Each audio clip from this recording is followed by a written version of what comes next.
Order for Governor of the Bank of Ghana, Mamoni Johnson is here, my babonting, at the fresh updates about to Ghana for name concerning Yesika. Some of my uncle, now you put in some Governor of the Bank of Ghana, what babonting in there, Meno Cassi, concerning Yesika, same any dollar to CD rate, no, send Yesika for Bank of Ghana, Governor of the Bank of Ghana, what babonting, and all the fresh update about to abonting, dear mamma, no order for my uncle. And the Bank of Ghana says as the country's macroeconomic indicators continue to show signs of improvement, it is taking steps to rebuild its credibility by addressing challenges on its balance sheet. The central bank posted an operating loss of 9.49 billion cedis in 2024, following a restated loss of 13.23 billion cedis in 2023. Speaking at an event organized by the Chartered Institute of Bankers, Governor Dr. Johnson Esiama outlined a three-point agenda aimed at strengthening the bank's strategic position. So at the Bank of Ghana, we have recommitted to these principles. With inflation now below 19%, and we expect inflation to go down to below 12% by the end of the year, our international reserves are improving and the cedi showing relative stability. We are cautiously optimistic, but we are not complacent. The bank is pursuing three imperatives to anchor our credibility. And the first is to rebuild our own balance sheet through strict expenditure controls and prudent reserve management. Second, we are refining our monetary policy toolkit, including the deployment of forward guidance and improved liquidity forecasting. The third one is enhancing our policy transparency to restore public and market trust.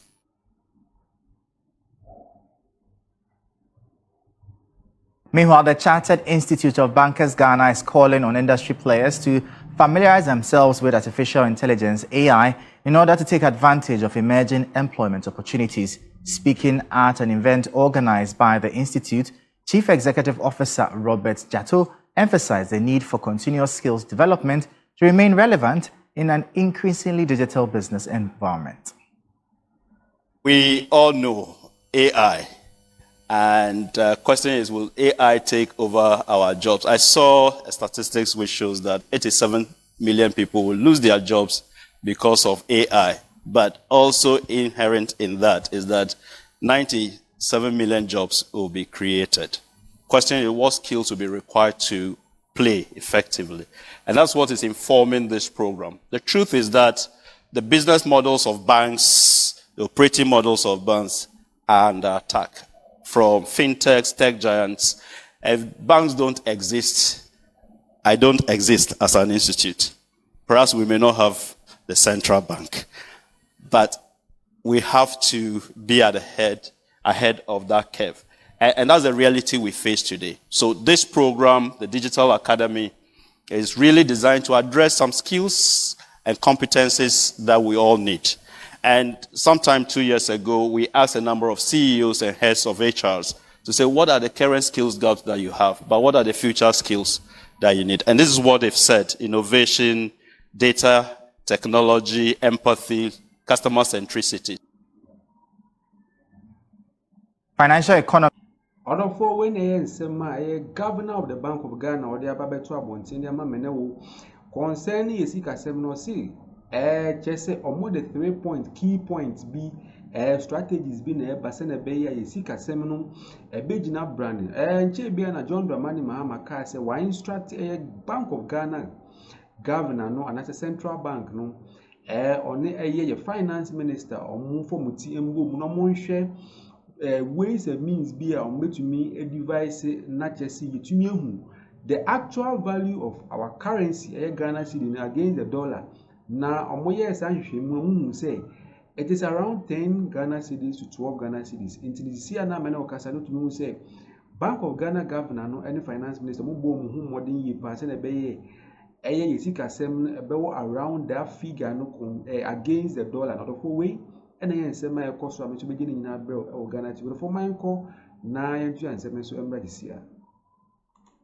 Economist Professor Ebenezer Bugrianafo has renewed calls for government to invest in renewable energy to shield the economy from global shocks, citing the ongoing Israel-Iran conflict, which has led to crude oil price hikes. Professor Anafo emphasized the need to build domestic resilience against such shocks. With fuel prices having dropped substantially last month, fears of another price increase are looming, highlighting the importance of diversifying Ghana's energy mix to reduce vulnerability to global market fluctuations and promote economic stability. Supply of oil, and Ghana, we are so much dependent on imported oil. So as a country, we need to, as much as possible, invest more in renewable energy as a backup, because if we don't start investing in renewable energy and we are affected by oil supplies, the country is likely going to face energy crisis. Another way that we can also plan towards this disruption of global oil supply is for Ghana to also expand our oil refinery. The oil refinery needs to be expanded to be able to produce more refined oil for us. If we do the right investment in the oil refinery, I think that it can be as a buffer in the event that we are not getting the needed imported oil. And that'll be all for this brief here on TV3. For more business stories, please visit our website. It's 3news.com/business. I am Michael Obodu. Thank you for watching. As always, please stay safe. Up next is News in Brief.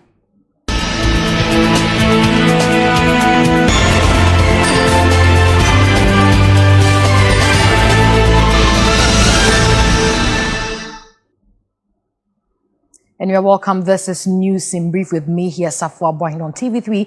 Let's settle for the details now. In the National Intelligence Bureau, NIB, Narcotics Control Commission, NACOC, and allied security agencies have destroyed a $350 million consignment of cocaine impounded by NIB operatives in the central region. The destruction was carried out following a court order, and Stanley Nibleu, who has been following the development, reports that 3 individuals linked to the consignment are currently facing prosecution. In March this year, the National Intelligence Bureau, NIB, intercepted a consignment in the central region suspected to be cocaine with an estimated street value of $350 million.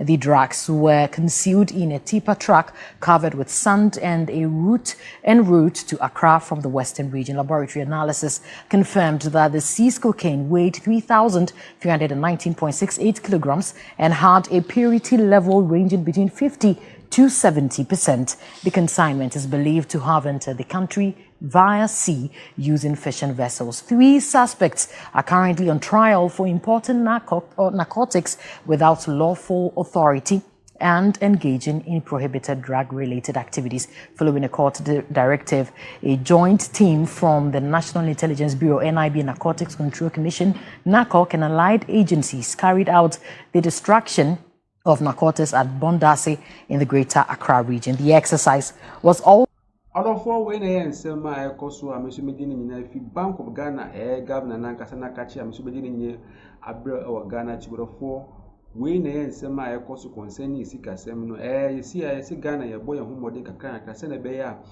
at least the true value of the Ghana cedis against the dollar na be around 10 to 12 Ghana cedis of we any share papa Bank of Ghana governor no any finance minister mo bon homode o Ghana asia meso medini nyina brel Ghanatube of mama fi semba like no ma subscribe no ma share no ma notification bell no so am say na be ya abrini abibia drop your content awu whether in tempa no ahwe no tiam adofo aha na mede nsem nyina besi Ghanatube makram nyina medamu nyina.